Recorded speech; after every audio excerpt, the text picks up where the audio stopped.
Incompetent is an unflattering name. And when people do that to black women, we're going to make sure that rents are kept at 5% increases. People that are far right that aren't straight white guys are always so like stupid to me.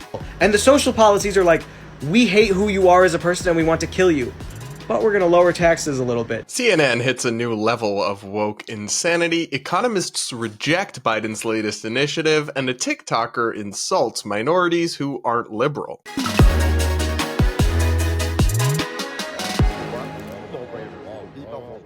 All this and so much more is coming up on today's episode of the Brad vs. Everyone podcast, my daily show where I take on the craziest ideas from across the internet and across our politics, all from a center-right, independent perspective. If you're new here, please consider subscribing and sticking around. And if you're a returning viewer, don't forget to hit that like button and do comment with your thoughts as we go along. I do read the comments and I pick a few to respond to in every episode. Now, before we get into things, a quick update. Yesterday, we talked about the congressional hearing involving the director of the Secret Service and the calls she was facing to resign amid all the scrutiny and even AOC grilling her. Well, in a positive development, shortly after recording that episode, she did resign. And I think this is unequivocally the right outcome. No, I doubt that Director Cheadle was directly involved in the decisions that went wrong on the Trump day of the attempted assassination, but when you're in charge of an agency, the buck stops with you, and the lack of transparency and accountability she showed in the hearing is simply unacceptable. Anyways, on to our main topics for today. Up first, we've got to talk about CNN because they just hit a new level of woke insanity. During a conversation about Kamala Harris, a Republican guest dared call her incompetent, and both a CNN contributor, Ashley Allison, and a host, Van Jones, snapped at him that this was deeply racist and offensive. Yes. Seriously. Let's take a listen. I don't think the campaign has to go anywhere near any of that, right? This is in a lot of ways the same campaign it was last week. It comes down to the three I's: immigration, inflation, and competence. You have Kamala Harris, who's the deciding vote for the Inflation Reduction Act that actually spent trillions of dollars causing inflation. She was Biden's border czar when we've had a record number of border crossings. And competence, she stood side by side with Joe Biden on every single foreign policy disaster we've had, including the disastrous withdrawal from Afghanistan. She owns that record. That's all Donald Trump has to talk about. The rest will take care of itself. She's not incompetent. Okay, like you don't become the Attorney General of California or a U.S. Senator or the Vice President of the United States. By calling her incompetent, you're calling the 81 million people who voted for her incompetent as well. But let me just say this. That is what we're talking about. There is a way to attack her record on policy without calling her a name. Incompetent is an unflattering name. And when people do that to black women, that is what Van is talking about. You might not agree, but as a black woman, let me tell you how we hear it. Well, you know who disagrees are the voters. The voters right now believe the Biden-Harris administration is one of the most incompetent administrations in American history. That's not me. That's the voters right now. And they're not just saying about the vice president. They're saying about everyone in the administration right now. Let me get Van to respond to that. Go ahead, Van. Well, I agree with Ashley. Look, we're going to have to learn how to talk to each other. There's certain things that there's a smart way and a dumb way to do anything. It's a very dumb way to, after 400 years of this mistreatment of black people and black women, to say you're incompetent. Maybe that makes sense to you in your world and you wouldn't take it that personally, but that has been the slur. That has been the core, that we are not worthy. We're not as smart. We're not as good. We can't do stuff. And so when you have someone who's overcome all of that again and again and again and again, and that's the word you pick, incompetent, I'm just going to tell you, it's not going to work as well for you as you think it. And what you're going to wind up doing is getting a lot of people who are not going to vote, who really did not care, who were sick of all of it. People are going to crawl through broken glass to vote against a party who says that about a black woman. Pick another word. Don't pick that one. Guys, I genuinely have no words. This is one of the most delusional and insane things I've seen on cable news in a minute, and that's really saying something. They're actually arguing that calling a politician you disagree with incompetent is racist if that politician happens to be a black woman. Now, of course, we've already talked about how they're labeling things like saying that DEI influenced the selection of VP Harris as racist when it is a fact. It did happen. But now they're also saying, and they were saying just stick to substantive criticisms. But now, when a Republican makes a substantive criticism, talks about immigration, the Inflation Reduction Act, which was government spending that was wasteful, when you talk about foreign policy disasters, all things that Kamala Harris was involved with as Biden's VP, that's racist too. So literally, what is anyone allowed to say about her that they're not going to call racist, sexist, some form of bigotry? It's a weaponization of the language of identity, of victim status, to try to shut down dissent and criticism. And what is this argument that she can't be incompetent because she won elections to become a California attorney general or a senator? Like, what? Lots of elected politicians are incompetent. And guys, guess who's called politicians incompetent many times, even though they're elected officials? CNN. You just Google CNN Trump incompetent, result after result comes up. The silver lining to Trump's incompetence. Trump again reveals his dangerous incompetence. Trump's incompetent presidency is succeeding despite itself. Is Trump a danger or just incompetent and a buffoon? And that's just from the website. That's not even getting into the on-air coverage, guys. So it is totally normal to call a politician you disagree with incompetent. Even if they've won elections in the past, that doesn't make you not incompetent. And in the same way, Republicans have called Biden incompetent too many times to account. If you just Google Trump calls Biden incompetent, tons of results will come up. Or Republican calls Biden incompetent, tons of results will come up. Our country, he's the worst, he's the most corrupt, the most incompetent president in the history of our country. And we have to take it back from that party. That's an evil party, despite the fact that crooked Joe Biden spent the entire week at Camp David resting, working, studying. He studied very hard. He studied so hard that he didn't know what the hell he was doing. Nothing about this is somehow unique or weaponized against black women. In fact, the woke people on this panel are actually the ones advocating that Kamala Harris be treated differently. Because she's a black woman, you can't say the thing we say about politicians we disagree with all the time because she needs to be sheltered or protected or something. And I think, if you ask me, that's fundamentally racially condescending. I think the opposite of racism is treating everybody equally. And if that means that it's a normal thing in politics to call your political opponents incompetent because you disagree with their policies or their actions, then that can be done to black women, it can be done to white men, it can be done to Hispanic, non-binary baristas, whatever, right? It can just be done. So if you want to play the racism card to defend Kamala Harris from a criticism, well, that simply can't be done with any authenticity or integrity when it's a criticism that's made all the time of everybody, regardless of their race and gender. It's a totally normal thing. But they're weaponizing, once again, this identity politics, the charges of racism, and they don't seem to realize that in the process, they're diluting these things of their power. That's frustrating because I'm sure that Kamala Harris, running as a black woman, will receive some actual racism, some actually racist criticism and pushback at some point in this election. It's a big country. There's lots of people. There still are some hateful individuals out there. I'm sure it will happen. I'm already seeing it in some fringe corners, actually, where I'm seeing people push weird theories that she's somehow not eligible to be president, even though she was born in California. She was born in the United States. She's by definition a natural-born citizen. So she is eligible, whether you like her or not. That is genuinely racially charged conspiratorial nonsense. And if CNN wanted to talk about how people making that claim are being racist, that would actually be valid. But when you call everything under the sun racism, when you call everyday substantive criticism racist, you are the boy who cried wolf. You are diluting those words of their power and neutering them of having any moral weight or any actual significance when you've identified actual bigotry or racism. Calling a politician you disagree with incompetent while highlighting their policy failures is not racism. That two people on CNN would suggest otherwise is genuinely insane. It is a disgraceful weaponization of identity to shut down legitimate criticism that actually discredits real victims of racism.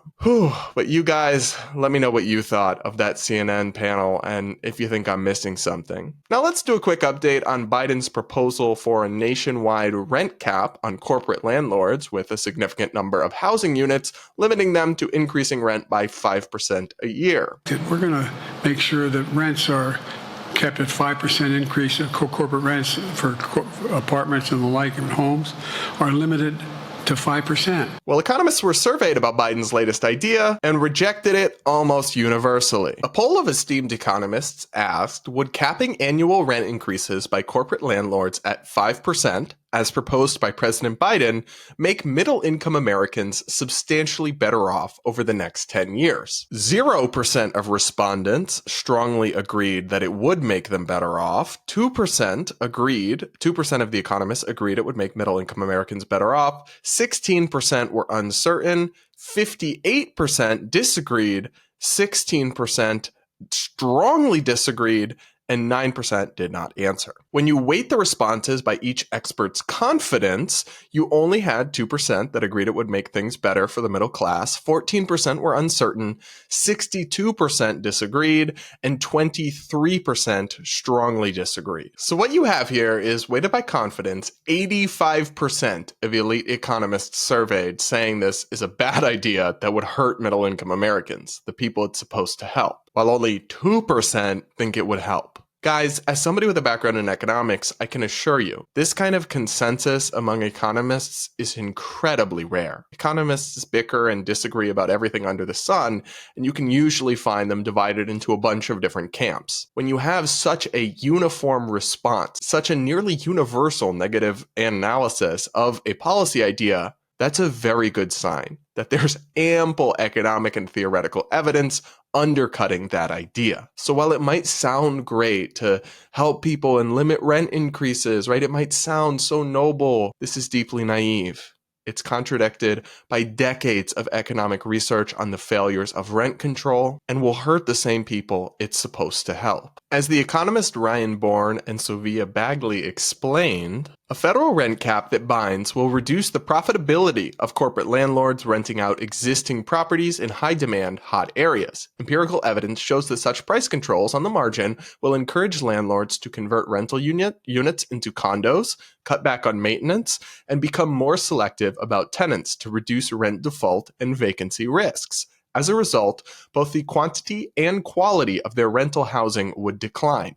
This especially hurts poorer renters who can't afford down payments and often live in lower quality housing to begin with. There's no getting around these facts, guys. This is not a good idea. And anybody who understands the basic economics involved of price controls understands that. Here's hoping it never sees the light of day. All right, up next, it's time for Brad versus TikTok, my daily segment where I take on the craziest ideas from across the clock app. Pronoun of the day is slugs.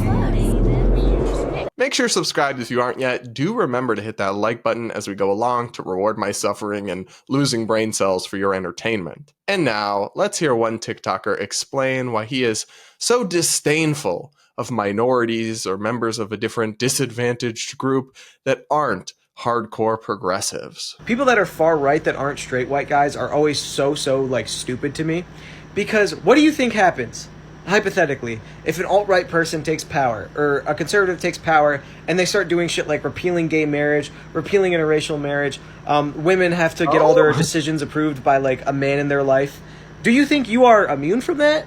For some reason, because you helped them gain power, they might feel a little bad about it. You might be the last one they do it to, but they still don't view you as one of them. You know, you, at the end of the day, aren't a straight white guy, and those types of people, an alt-right person, only views other straight white men as, you know, the divine beings, you know, the people that deserve to rule the earth. You will never be one of them. And it's so funny when they're like, I'm doing it for economic reasons, not social. And the social policies are like, we hate who you are as a person and we want to kill you, but we're going to lower taxes a little bit. And for some reason, that's enough to sway them. Like, sure, everyone around you is going to suffer because of you. Everyone who looks like you is going to suffer because of you. But you're going to pay a little less in taxes, so hey, it might be worth it. Guys, we need a complete and total shutdown on woke white saviors until we can figure out what the hell is going on. I mean, there's something so incredibly disingenuous about the way this guy conflates conservatives and alt-right, as if those two things are just completely interchangeable. Like, some of what he's saying, you know, even that, it's probably less extreme than he says, but some of what he's saying does perhaps apply to genuine fringe alt-right people, the Nick Fuenteses of the world, the neo-Nazis. But that's not most conservatives or most Republicans, not even close. That would be like suggesting that your Democrat neighbor next door is the same thing as Antifa, which obviously isn't true. This is all just so detached from reality. Literally zero mainstream Republicans want to repeal interracial marriage. The are you even talking about, my dude? You are just absolutely delulu. Do you not know any Republicans or conservatives in real life? Even gay marriage, I mean, it's about a 50-50 issue among Republicans, but the leading Republican in the country, Donald Trump, who may well be the next president, does not want to repeal gay marriage. He's supported it for years. Do you support marriage equality? It's irrelevant because it was already settled. It's law. It was settled in the Supreme Court. I mean, it's done. So even if you appoint a judge that... It's done. You have, these cases have gone to the Supreme Court. They've been settled. And I think I'm fine with that. And this whole women have to get all their decisions approved by a man. What are you talking about? Can you name one place where that's happening or people are advocating for that? Like, we can have a conversation about abortion policy and whether you think abortion is a women's rights issue or a life issue, right? But like, this is hysterical nonsense. And the idea that conservative social policies are that they hate and want to kill minorities. What? I don't agree with a fair number of conservative social ideas. I'm not a social conservative, but I know them, I talk to them, I have friends who I respect and engage with, and I have never heard anyone say they want to kill people. What? Again, it's all just so detached from reality. It's a straw man of epic proportions. It's also just totally disingenuous to suggest that the only thing that's economically different is slightly lower taxes. Like, that's the only policy reason. Well, actually, minorities are individuals, and they can have different opinions about everything from tax rates to regulation to trade policy to immigration and the border crisis and beyond. There are so many substantive issues that are beyond social issues that are, frankly, in many ways, often more important, that different groups might be, or different individuals, not different groups, might be persuaded by or have different feelings on. But you seem to think that everybody who's not a straight white man has to think a certain way and have the exact same ideas and align perfectly into one ideological and partisan box. And actually, that's a racist, sexist, homophobic, whateverist statement and point of view. You are stripping minorities of their individuality. You're telling them that they have to think as a collective, that their immutable demographic traits determine their values and worldview. All of that is wrong, and all of it is fundamentally not progressive or woke in any meaningful sense of those words. But what do I know? I'm sure he just considers me an alt-right person who doesn't care that all my friends want to kill me or something. These TikTokers, they're going to give me brain damage. Please do hit that like button to reward my suffering. And now, before we wrap up today's show, I'll read a few of your comments from the last episode. One person writes, any accusation of racism has lost any bite. They've cried wolf too many times. Yeah, this is really unfortunate. I think this is increasingly true, but I think it's a real shame because there is racism out there still in the world. There is bigotry, there is discrimination, and I think it's evil and I think it's wrong. But we can't successfully call it out when y'all have called every single thing under the sun racism. It's really so deeply counterproductive. I don't know how they can't see that. Another person commented that the 600-pound, 41-year-old woman, if I get drafted, and then they said, if you get drafted, we're already so unbelievably that there's nothing you can do to worsen the situation. Okay, she's not 600 pounds, and let's not be mean. But other than that, your comment made me laugh out loud. It really did. Another person writes, Brad doesn't care about the scratch on the wall, and I feel like drinking over it. I don't even notice it, really. I can barely even see it, but some of y'all get so bent out of shape out of this little line in the back. Like, maybe you should see a counselor or something, honestly. Another person writes, hi, Brad. I'm completely against DEI positive discrimination hires. One question for you. Did Biden actually say he was only going to recruit a woman into this role? The only suggestion I showed that his team was diverse, but not necessarily the pick was purely about diversity. Okay, I don't quite understand that, but what I will do is I will put a link in the description of the episode to exactly where Biden said, I will be picking a woman for vice president. He did openly say that, yes. Another person says, by the way, Brad is not pandering to conservatives. I disagree with him all the time, like when he said immigration should be easier. Yeah, I mean, if I was just pandering, I wouldn't have given any of my opinions recently that I've given that aren't right-wing. I would have just avoided them somehow to not isolate fans or something. But I just tell you guys what I think. They can accuse me of pandering until the whatever. Honestly, they can just do that all day. I don't care. Whatever. All right, everybody, we'll leave it there for this episode of the Brad versus Everyone podcast. Thank you so much for joining me. Do make sure you're subscribed and stick around if you haven't hit that subscribe button yet. Do remember to hit that like button before you go, and do comment with your thoughts. I do read the comments, and I pick a few to respond to in every episode. And with that, we'll talk again tomorrow.